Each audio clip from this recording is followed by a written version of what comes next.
In order to talk about the Match My Email command buttons, we do need to sign into the Match My Email cloud. You can do this through Salesforce using the App Launcher, top left, choosing the app, and then clicking Match My Email in the App menu. You can also use the Web tab if you've placed it in your navigation menu. This can save you an extra click and be a bit faster.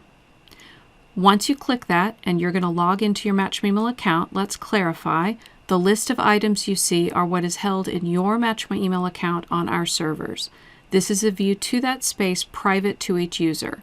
Those messages that show matching information confirms the message data has been sent to Salesforce linking to those records, and it has become part of your Salesforce data. The no match messages you see mean we did not find an email address in the header that would cause us to move that data into Salesforce. Those messages are simply sitting in your email cloud space. Let's talk about the command buttons. They are in the top portion of the screen. You will see they are Ignore, Delete, Reprocess, Save, Create, and Import Now. You can use these to take action on one or several messages as a bulk action. To do so, you do have to select a message. To select, you can check the box to the left, or you can click the space to the right of the subject in that line, and that will show you it's been selected. In that way, you can click the space to the right of the subject for more than one message, and that will bulk select, as well as clicking several checkboxes. So let's deselect these boxes and start talking about the commands. Ignores the first one. It's about ignoring matching into Salesforce. If you click the button, you can see no messages are selected. We do have to select messages to apply these commands. In this example, we're going to take the top two messages coming from a personal acquaintance of our user, Susan. They've arrived into the cloud. They are not matched into Salesforce, but let's say Susan wants to be sure they never get into Salesforce in case Trev's email address shows up.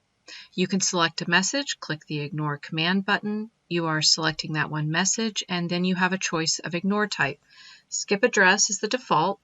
You have two choices here. Skip address means we will skip that address for matching, but any other email address in the header would potentially go for a match.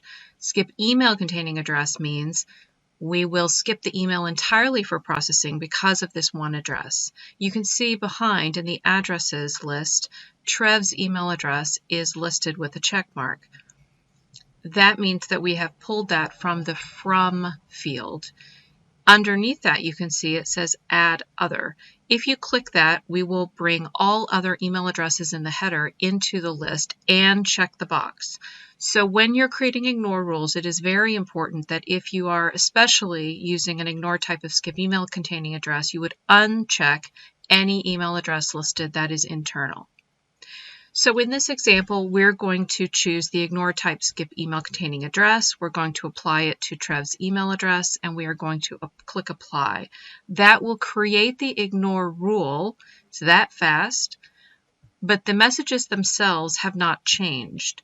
If you want to apply that rule now to these messages, you can reprocess them.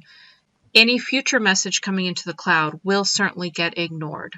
So you can hover over the no match and choose reprocess in the pop-up, or you can use the command button. Since the message is already selected, let's go ahead and click the other one and click the reprocess button. You will see that two messages are then selected, and we will click apply. Reprocessing brings these messages back through the algorithm, and we would then catch the ignore rule. If we then refresh the view, either using the button on the right or just clicking the web tab up top and refresh the view of the cloud, you see those messages are gone because the view here is all excluding ignore. If we wanted to see those messages, you can change the view to all and click refresh. That will then show you there are the messages that have been ignored. Ignore means they will be ignored for matching. They will not go into Salesforce. And yes, if you hover over the ignore, it will tell you why we did ignore the message. So if we head back to our main view, all excluding ignore, let's talk about another example. Let's use the create button. So here we have a message coming from Gail. to our user, and it's about an event. It is not matched because Gail is not a contact within Salesforce. Let's say Susan wants to add Gail as a contact. She can use the Create button. If you hover over the No Match, there is a plus match button. You can use that to bring up the same options, or you can select the message by either one of the ways we've talked about and click Create. It's going to bring up two options. Match to an existing record would be a manual match, but we want to create a new record. So click the top bar. That will expand to a web form. You can see the type is contact, which you can change if you want. You then have a small form where you can type in information to fill in the form before you save the contact. However, you can click the Show Email button. That will bring up the email side by side, and you can select information on the left, highlight it, and drag it over to populate the fields. So here we're going to bring over the last name, and we're also going to highlight the email address and drag and drop it over. You can also copy paste, and then you'll notice we don't really have a signature here. In most cases, if you're using an email from someone, they would have sent it with their signature, and that will give you information such as address, phone number, lots of good information to fill in the form. When we get to account, you'll see it's blank here.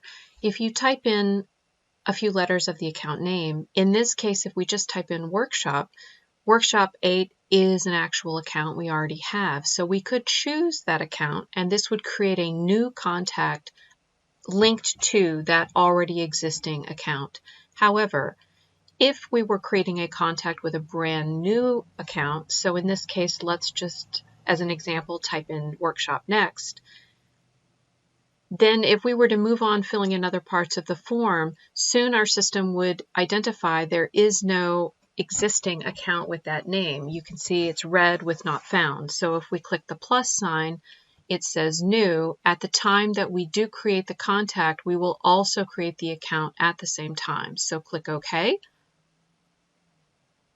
And you can see in the far right that the information has been linked. That means it's a match in Salesforce. And if you hover over, you can see that we have already manually matched it by creation. So let's talk about another example on a command button, delete. Let's go back to this example. That email from Gail was about an event. While it was useful to use that message to create a new contact and account, let's say we don't really want this particular message in Salesforce or even in the cloud. So we can decide to select the message and delete it, and that would either delete it from just our cloud or also from our cloud and Salesforce. So if we select the message and click delete, you can see there's this field delete uploaded data. It is checked by default. This means if the message was a match, the data is in Salesforce, that is the uploaded data. If we click apply, we would be deleting that message from both locations. It effectively will pull the information or the message out of Salesforce.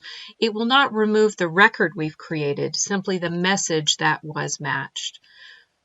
If you uncheck that box, then when you click apply, we would only be deleting the message from the cloud space, which is your Match My Email cloud space, and the uploaded data or the matched email would stay in Salesforce. So there is a choice to be made here. In this example, we are going to go ahead and do the deletion in both locations. So we will click delete, click apply, give the system a moment to do the job, and you can see now it tells us we've had success and that message is no longer visible in this list. Now to see if it's gone, we can go back to our Salesforce instance. Let's look up the contact Gail. There's the record. You can see the account is Workshop Next. This was the new record we created. It shows you in the activity history there is no email matched. And in this case, we are uploading as enhanced email, so it's not there, even though the record remains. The last two command buttons to take a look at would be the Save button and the Import Now button. The Save button serves a purpose for troubleshooting. So if you select a few messages and click Save, You would be saving messages in an MSG file format that you can attach to an email and send to our support team for analysis. You would be guided to do so by our support team. So in most cases, you really can just disregard the Save button. The last command button to talk about is Import Now. When clicking that button, it will force the system to run an import cycle. As you may recall, we will run import cycles every 20 minutes automatically in the background, but it is possible for a user to choose that button if they want to force the system to run an import, perhaps at the end of the day, to be sure a message comes in. If you'd like any more information, please let us know. We're always happy to help.